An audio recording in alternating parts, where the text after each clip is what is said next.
the vibe is very, very scary, very flat this time. Last time there was a lot more optimism. There was a lot more, yep, no worries, we'll get through this. Let's push the wedding back for 3 months. Let's put the christening back for 4 months.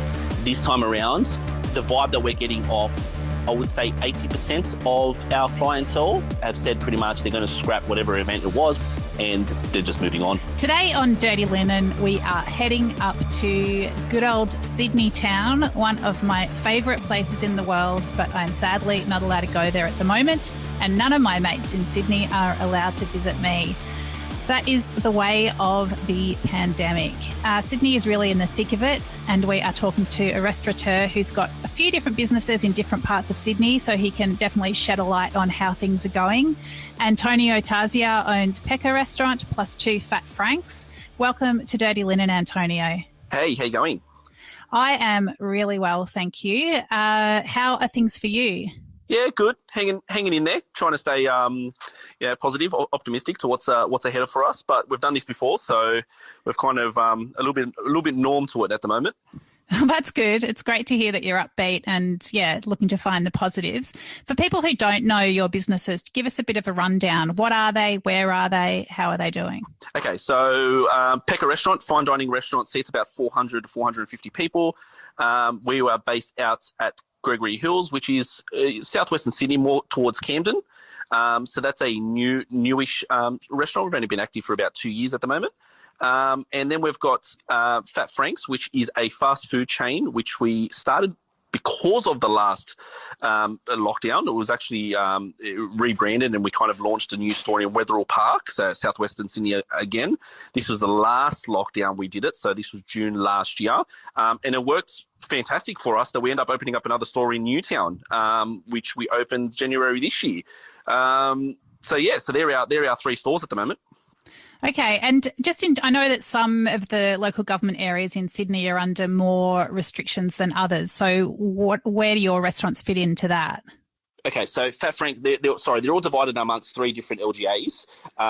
Newtown being part of the Sydney LGA, so the main LGA in Sydney.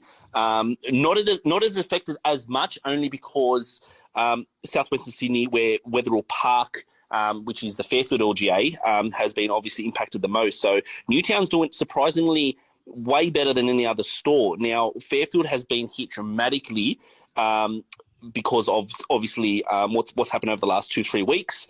So we felt it the most at Fat Frank's in Wetherill Park. Now, Peca Restaurants, as a fine dining restaurant, we shut that down as of the Saturday that our premier came out and said all hospitality venues to shut down. So that hasn't been active since then. So the Camden LGA hasn't affected us whether we've been open or closed. So the biggest hit for us has definitely been Wetherill Park, Fat Frank's, the LGA at Fairfield. So, I mean, you've got an interesting perspective. Most people won't be, zipping from one side of Sydney to the other at the moment. What do you notice with the different LGAs? What does it feel like in the different suburbs? Definitely there's more of an upbeat in Newtown. When I say upbeat, people are just moving around a little bit more. They're getting out, they're breathing, they're going for walks. Now, when you're talking about the Fairfield LGA, there is definitely a lot more fear in the area. And ever since the Premier has locked away tradies, that has by certainly dropped when we originally dropped our to 40% when we originally locked down 4 weeks ago. By locking out the tradies from working and earning money, Fairfield by far has dropped a further 50 to 60% just on tradies not coming out and actually spending money. So we have definitely felt it in southwestern Sydney more than we've felt it in Newtown. And so I guess you're relying a lot on delivery there. How's that working for you? Again, we are feeling it more in southwestern Sydney than we are feeling it in the city. So Menulog and Uber Eats in Newtown are very prompt. They're on the ball. They're there prior to us even clicking ready on our app. Wetherill Park, we are trying to speak and get an idea through the Uber and Menulog and Deliveroo drivers why is it taking so long, and their response is they're just overwhelmed, and a lot of drivers aren't actually working at the moment because they're too fearful to work out, the southwestern Sydney side. So they're low on drivers and they just can't keep up. Where in Newtown, we find that there's almost too many drivers at the moment. Yeah, it's interesting because I had a story in the Sydney Morning Herald last weekend on the Uber Eats, and other delivery app situation in Sydney. And one of the Uber drivers that I spoke to who works in Randwick, so again in the inner city, mentioned that he'd seen a lot more Aussies who perhaps had lost their jobs and had started doing Uber driving in those inner suburbs. But yeah, as you say, I mean, everyone in those hotspot LGAs has basically been instructed to stay home. So I mean, it makes sense that there aren't enough people out there delivering. Yes, no, definitely. I spoke to one Uber driver who we've seen his face around now since we opened up Wetherill Park last year, and he's been there every single day. And I only saw him twice this week, and I quickly just had a chat to him and I said, "Look, mate, where have you been? What's been going on?" And his response was, "Look, he's only doing 2 to 3 hours a day. Opposingly, he used to do up to 8-9 hours a day. He's only doing 2-3 hours a day, and he's trying to minimise that exposure." But he's, as you mentioned, he's not eligible for any sort of support because he is still working and he is still doing an X amount of hours. So he's stuck in the middle there. It's whether he ever just stops completely delivering and gets the support off the government, whether it's $600-700, or he keeps continuing and ultimately makes the same amount of money, but at least he's getting out of the house. So he's kind of stuck in a bit of a pickle there. But that's one of the main reasons. There's a lot of misunderstanding around the COVID disaster payment. Even if you ring up Services Australia and talk to them, people will say to you sometimes that you need to be working 0 hours to qualify. That's actually not the case. So if he does come back in, you might ask him to call back or try again online, because if you've lost 8 or more hours of work, then you are eligible for payment, whether it's the part payment or the full payment. Depends on whether it's 8 to 20 hours or more than 20 hours. But there is a lot of misunderstanding around that. You don't have to have completely stopped working to be eligible. So yeah, I mean, it's a really tricky one. I mean, a lot of business owners talk about, the difference between the COVID disaster payment, which goes directly to the employee or the person, and JobKeeper, which of course was funneled through businesses. What's your view as a business owner about, the merits of both schemes? I think this time around, what ScoMo and the Premier have done, and Dominic Perrottet have done, I think it's fantastic. And I'll tell you why. I'm going to dive into a few little rumours that I've heard from the last lockdown. Now, we only had one restaurant, obviously, for the last lockdown, and we only kept on JobKeeper 4 of our chefs. We kept them on JobKeeper, but everyone else, who were casuals, weren't eligible. So they went on their own way, and they obviously didn't get anything. So we just kept those guys. But we love the fact that this time around, no business, and a lot of other businesses have exploited the system back when JobKeeper was around. They were putting many employees on JobKeeper, but they weren't actually handing the funds over to the employees. Instead, they were keeping it themselves. And I only found out earlier this year, and I was absolutely astounded, and I was shocked to hear this. And I think that this time around, that the employee has to directly go themselves to Service New South Wales or Centrelink and redeem, if you want to call it redeem, their wage. I think that is so much better and smarter for the economy than the way it was run last year, because I believe, and I know of, many directors and many business owners, not just in hospitality, but in any field, especially retail, who took advantage of the system last time. That's so bad. Yes. And I could not agree more with what ScoMo has done this time in regards to the employees going directly and getting their rates themselves. But, I mean, those guys can easily be caught if that's what they've done. They easily can be caught, and auditing is obviously, it's out there and it happens. But I mean, it's, if you could dodge a bullet, you dodge a bullet and you go for it. And I know of so many people so many business owners, and definitely not in restaurants. I really mean that. It wasn't restaurants that I've heard. It's just other people who really took advantage of this, and they were making great money, and they were still, still redeeming JobKeeper. And that really upset me, because there was businesses like ours that really needed it, and we relied on it for the period of time that we needed, and we didn't take advantage of it, but other people did. So, Wow. I mean, yeah, I'm really shocked to hear that. I guess everybody's heard about the Harvey Norman type of situation where it's a massive business whose profits didn't go down, yet they were still able to claim JobKeeper. But yeah, I really hadn't heard about businesses not passing it on. That seems super dodgy. And I suppose what they told their employees that they weren't eligible and they just went on their way. And in the meantime, they were just pocketing it. Yeah, not good at all. All right, let's talk about some of the other things that will be coming up for you as a business owner. Rent, how's that going? That's a tricky one. When I say a tricky one, so I'm a little bit upset with what's going to be happening in the future here in regards to the coming months. Is we just got out of mediation with one of our landlords. We only got out of mediation 6 to 8 weeks ago for the last lockdown. So that was the last lockdown where we obviously received X amount deferral, X amount waived. We then had obviously a dispute amongst landlord and tenant. We ended up in mediation in the city, and we just resolved that. So we just resolved that 8 weeks ago, and now 2-3 weeks later, we're back into a lockdown, and we're scared. We're nervous.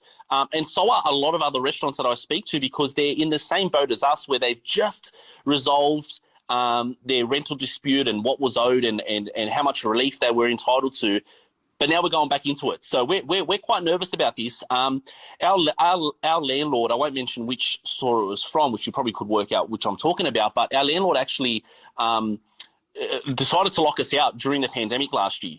And that resolved in us ending up in the Supreme Court, the Supreme Court, which we ultimately, the day later, we got our keys back because it was unlawful for them to lock us out. But it still cost us $18,500 to run a barrister, run a solicitor. And we're nervous about this time it happening again and losing more money and having a fight on our hands. So this is where we're at the moment. Yeah, because as much as the government said it's a landlord must offer certain concessions to you as a tenant.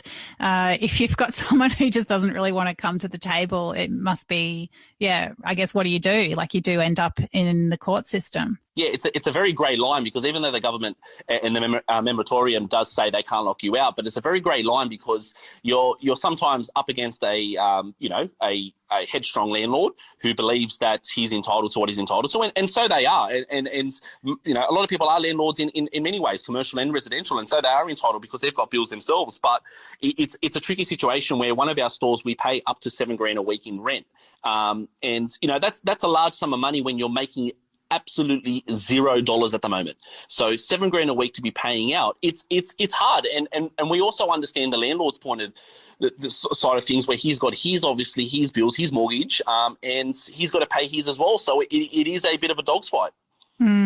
So what about some of those other important relationships you've got as a restaurateur, let's say with suppliers?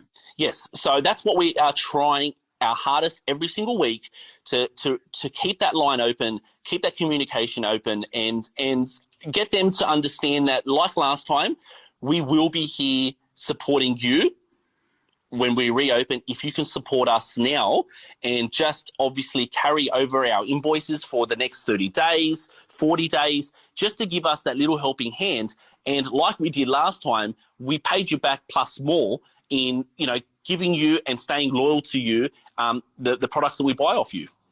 And how are you finding that? I mean, obviously they're the same as landlords. They've got their own, concerns and considerations. Suppliers are different to landlords. I tell you now, suppliers are amazing because they're in the same boat as us. And talking about hospitality, they might not be serving their food on a plate, but in the end, they know that we need them and they need us as well. So no, they're completely different to landlords. I would say, they're in the deep like us as well, and they want to get out of this, and they want to not just get out of this with their bills paid, because there's no reward to that, just having your bills paid and never seeing the restaurant come back and buy more product off you. So they know longevity to keep your customers happy and have them return, and it's the same in the end. It's the same what we did when we lockdown last one. We had so many bookings that we had to give our deposits back, but the way we saw it was give the deposits back, whether it was for a wedding or a christening, for their functions, give it back, because karma does come around, and we want our clients to be happy and want them to return. So it's the same formula for suppliers.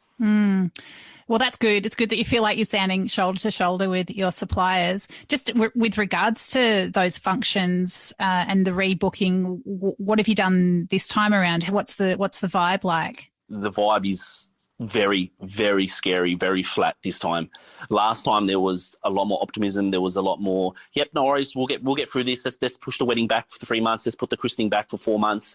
This time around, the vibe that we're getting now, we've given back everyone's deposits, which we wanted to. Our contract doesn't state that we have to, but we wanted to because we wanted to be the leaders in the industry and not feel like we are exploiting our customers.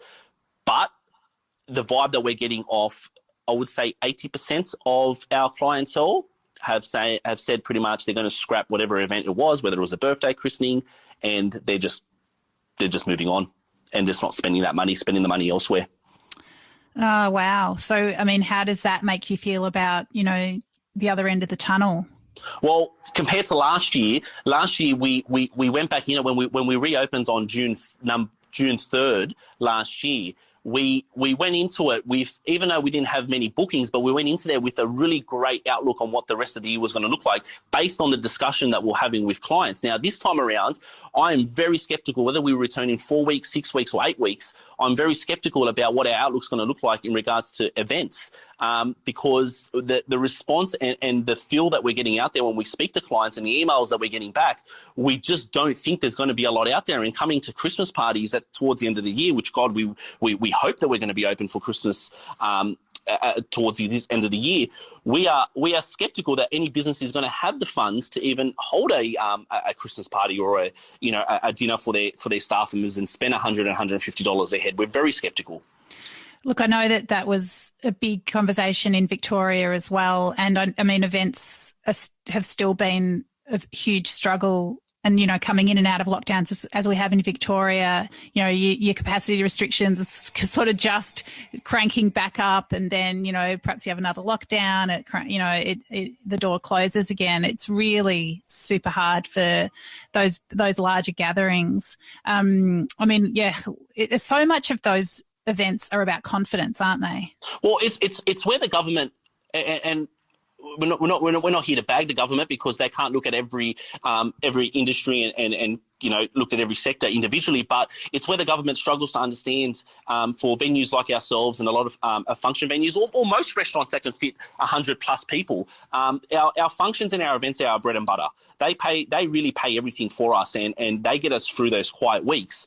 Now, letting us reopen in 4 weeks' time or letting us reopen in a week's time doesn't just flick a switch and get everyone running back and booking in functions within a week or two. I mean, functions take time. Events take time to plan, and they're 3-4 months in the making. And if people don't have that encouragement to book a function in, or they don't have that optimism that, comes November, we're not going to have another little snap lockdown, then people aren't going to book in. They're not bothered to. They're over it. And that's what we're finding at the moment. And the government is struggling to understand that. And I know you might look at the building industry, and I'm not saying they got it any easier or worse off than us, but they're in Sydney at the moment. They're still 90% of builders are still in a bit of a lockdown, and they've still got contracts. But they've got contracts, they've got deposits paid, and they've got houses half built. So everyone's going to continue finishing that, and the banks are going to help them finish building their houses, their dream houses, or their commercial properties. But in hospitality, we don't have that. We don't have a guarantee that when we get back that we can flick a switch and go straight back into a busy restaurant. We're not guaranteed that. I mean, does Peca restaurant work without functions? It works, but is it profitable? No. Yeah, it's a tricky one, isn't it? Because you have your, we're open 5 days a week. So we're open Wednesday to Sunday, Wednesday, Thursday, Friday. Great. We do some really good numbers in a la carte. But comes Saturday, Sunday, we really put, the cream on the cappuccino on the Saturday, Sunday with our events. And we do, on average, the weekend that we actually got shut down at 3 o'clock, mind you, with all this stock in our kitchen, we got shut down at 3 o'clock with 8 events to take place from that Saturday night all the way to Sunday. That's 8 events that we got shut down, had to give them money back, but also had the stock sitting in our cool room, sitting in our ovens, ready to go. Beef cheeks. We had 180 beef cheeks to go out that night that in the end we had to freeze. And we're not going to reuse them for another event because we're not going to tarnish our brand to use frozen beef cheeks. But that's where we're at. That is just a killer. It's just, yeah, the heartbreak is, yeah, just can't imagine. The heartbreak also is, and I do have a lot of building friends in the building game, and you know they were gutted that they had to close down. And I said, you know, guys, look at the bright side. You guys at least got a couple of days to shut down your sites. We got 3 hours. We got 3 hours. 3 hours to turn our staff away. To shut everything down, pull out our beef cheeks out of our oven, you know, all the fresh breads that we made, the pastas, everything. What did we do? We just gave them away in the end. Oh, it's so tough. And so at that restaurant, which, you know, you're not doing takeaway out of there, what about your staff? Well, we've had to, wouldn't use the word stand down because, as you know, we're not standing them down. We want them back. But we've just had to just tell all our staff, except our chefs, which we are still paying them. We are keeping them on, you know, keeping them on the books and keeping them active. We're getting them in here. We're just doing some, you know, takeaway lasagnas if we can. And the boys are cleaning the kitchen and they're doing some, you know, handy stuff that they can. But the rest of the staff, we just, you know, obviously ask them just to go onto Centrelink and go to Service New South Wales and, you know, redeem what you're eligible for. And hopefully we cross our fingers when we get a chance to reopen, those staff are back and they haven't resorted to going to another industry or doing something else. Yeah, well, I mean, we know it was tough to reopen last winter from a staffing point of view. I mean, Victoria's certainly seen people, you know, leave, whether it's to interstate or overseas. It's been incredibly tough to restaff these businesses. It is, and what we found out through our last lockdown, we lost about 40% of our staff, and whether it was from our full-time staff to our casuals, and they end up, you know, I'll give you a scenario. One of our chefs who was chefing for 22, 23 years for the last lockdown, he actually during the lockdown, going to just becoming a labourer for a concreter, and then from being a labourer, he ended up, you know, calling us up and saying, guys, I think, you know, I'm going to give hospitality a miss now, and I think I'm more certain to be getting some money and income and proper income in concreting, so I'm going to go move over to that. And that was after 22, 23 years of chefing. He couldn't take the risk anymore because he had 3 kids at home, and that's it. He went off and done some concreting. I mean, what does that make? I mean, how do you feel about that? I'm very, very nervous about this next return, who's actually going to come back, because we were already struggling with not having internationals here, whether it's the Nepalese, the Indians, even the Italians, as wait staff and chefs, not having them come through. It was a very hard towards the end of last year and even this year. Now, after this lockdown, I'm really skeptical about who's actually wanting to come back into hospitality, slug away at nights, when they are the first, you know, we're the first on the chopping block when it comes down to a lockdown. What about yourself, Antonio? Are you a hospitality lifer? Are you're just sticking it out for the long haul? It's all I've ever done. So it's all I've ever done since I was 14. I started working in a function venue, a very well-renowned venue group, in Sydney.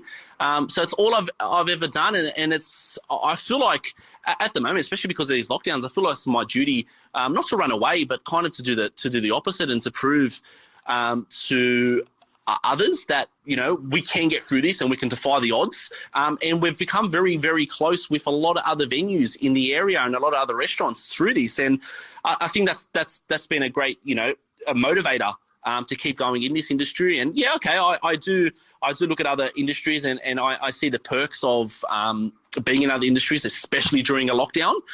But I guess this time around, when Gladys has locked out the building industry and I would say, 80% of other industries, I think, we really are in the same boat. She likes to use that, that phrase a lot, but I think this time we are in the same boat. Last time we weren't, but this time we are in the same boat. So yeah, I'll stick it out for as long as I need to.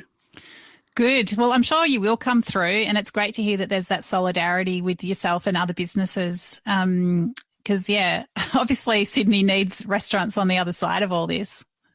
Oh, we definitely do. And I'm more than certain what's going to happen. I'm 50-50 on what happened last time. Everyone came out running. So we opened on June 3rd and within 4 weeks, our restaurants, it took about 4 weeks to really get it ramped up. But within 4 weeks, we were busy. We were pumping. But this time around, speaking to other restaurateurs, they have the same view that I have. The fact that builders, tradies have stopped work. They have stopped getting an income, and some tradies do earn a good wicket every week, whether it's 1,500, $2,000, $3,000 a week, but they spend. And by them not having work and by them not earning their normal income, that's where we saw a drop in fat francs. And this is where we are very, very nervous about Sydney. And when restaurants do open in Sydney, yes, Sydney does need restaurants, but are husbands and wives going to have the money to go out and spend like they did last lockdown? We are skeptical. Yeah, it's a really big question.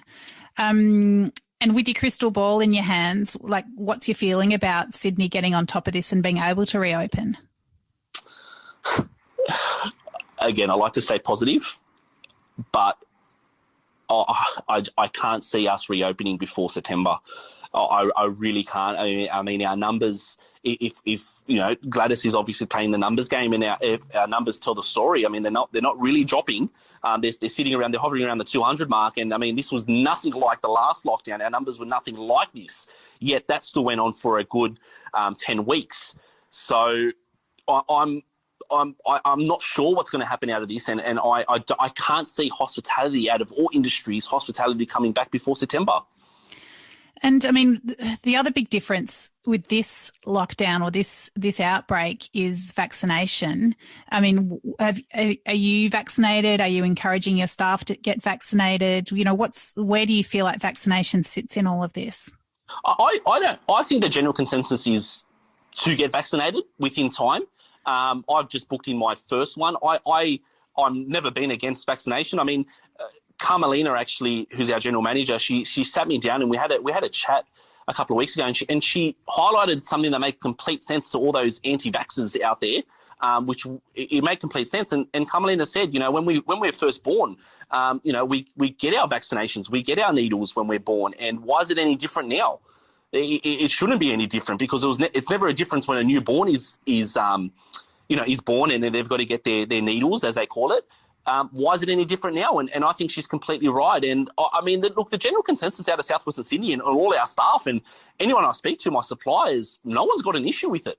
No one's got an issue with getting vaccinated. I think they've just got an issue with the fact of using vaccinations as a way of getting out of this. But really, are we going to get out of this sooner rather than later?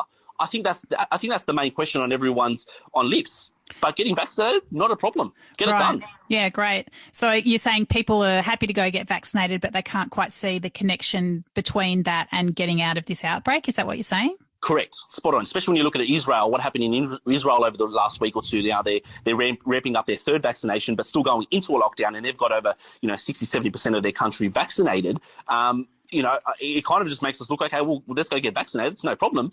But is that going to help us get out of this lockdown any sooner? Well, I suppose it's like you've got to do what's within your reach to do. And I guess one thing that most of us can do is get vaccinated. So at least let's do that. Because I guess we don't get out of it unless we're vaccinated. In terms of what, the number or the percentage of people that need to be vaccinated and what difference it's going to make in terms of lockdowns, I guess, the road ahead is slightly foggy, but it's definitely the way to improving the situation for everybody all around the world.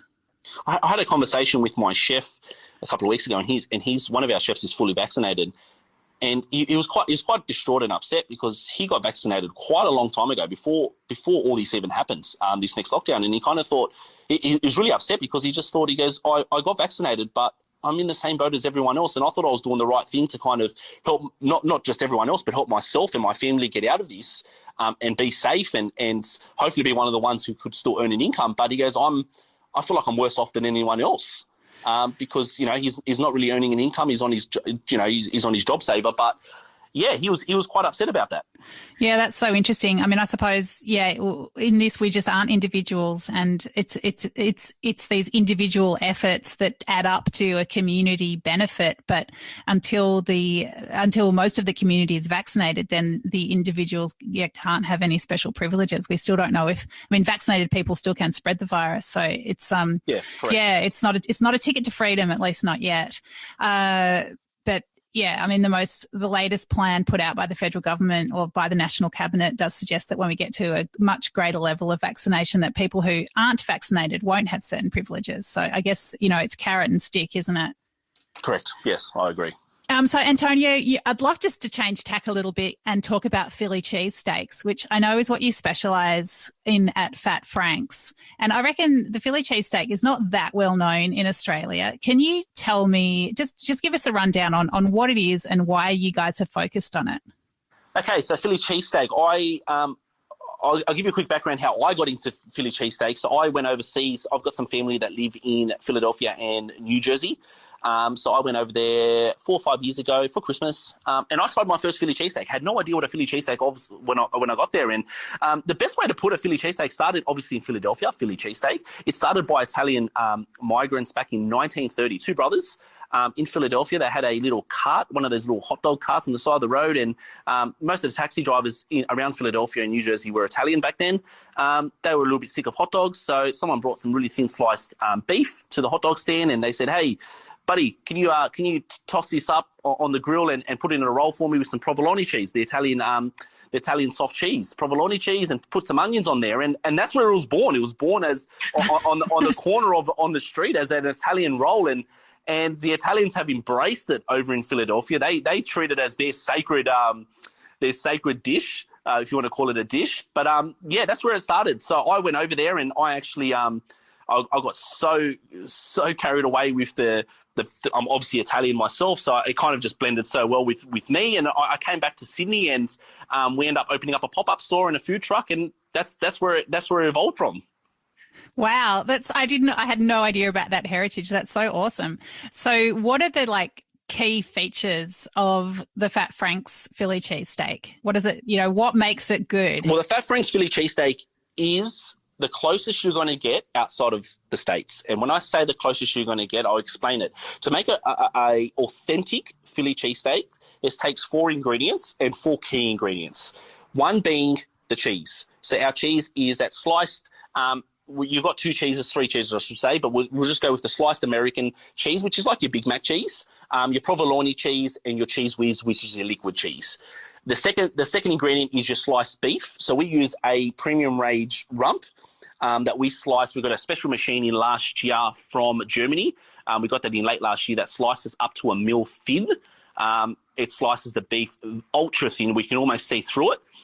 The third ingredient, which to me makes up the Philly cheesesteak, and that is the roll.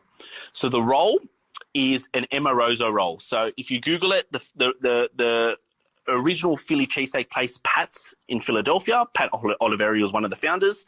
Pat's uses the Amoroso roll. Now, we're the only place outside of the States. I think there's one place in Singapore that gets it, but we're the only place outside the States that gets this roll, par-baked, frozen, snap frozen, sent to us in pallets, all the way over here to Sydney. So we use the most authentic roll for a Philly cheesesteak. So it's not too crunchy, it's not too soft, it's not too dense, it's not too light.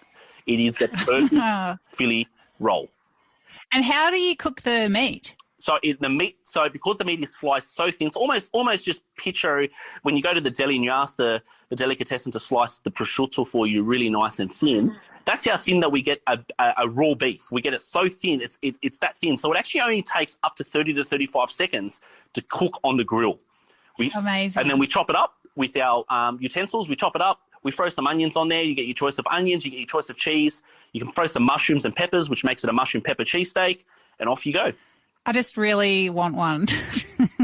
Oh, they're amazing. They're absolutely amazing. And we are the first.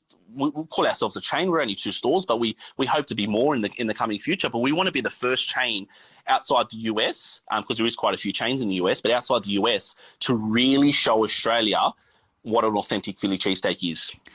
It sounds like a very worthy project, Antonio. Is there anything else you want to say before we wrap it up for today? No, I just want to give a big shout out to everyone in hospitality who is doing it very, very tough at the moment. Just to hang in there, like you said before, Dani, Sydney, Melbourne, anywhere in Australia needs restaurants. We need cafes. They need us. There's nothing more joyous than to go for a walk, and I miss going just to sit at a cafe, which I'll do every single Monday, which is technically my day off. But every Monday I would sit at a cafe, get my coffee. I would get my smashed avocado with a little bit of ricotta on there, and I'll just sit there for half an hour to an hour and just read the newspaper. Australia and Sydney needs cafes and restaurants. So the last thing we need is landlords shutting us out. We don't need the government, making it harder on us. That we need everyone to stay strong, stick around, because believe me, everyone is over being at home. They're over going for walks. They are dying to get out, eat some really good food, be served, and just be in a different environment. So a big shout out to everyone in hospitality, and just to hang in there. It is going to be tough. These next couple of weeks aren't going to get any easier, but I can see a little slim lining at the end of this. Great. Well, I hope that light gets closer and closer, and you come out shining. Thank you so much for your time today, Antonio. It's been awesome to have you on the show. Thank you, and I appreciate everything you asked and giving us the opportunity to have a little voice. Absolutely. Thanks for being here. Thanks, Dani. This is Dirty Linen, and I'm Dani Valent. We air the issues that the hospitality industry finds hard to talk about, hearing from different people with unique perspectives. We want to hear from you as well. If you have something that needs to be said about a topic, get in touch so we can include your perspective. Contact us at dirtylinen@deepintheweeds.com.au or hit us up on Insta at Dirty Linen Podcast. We can't wait to hear from you. This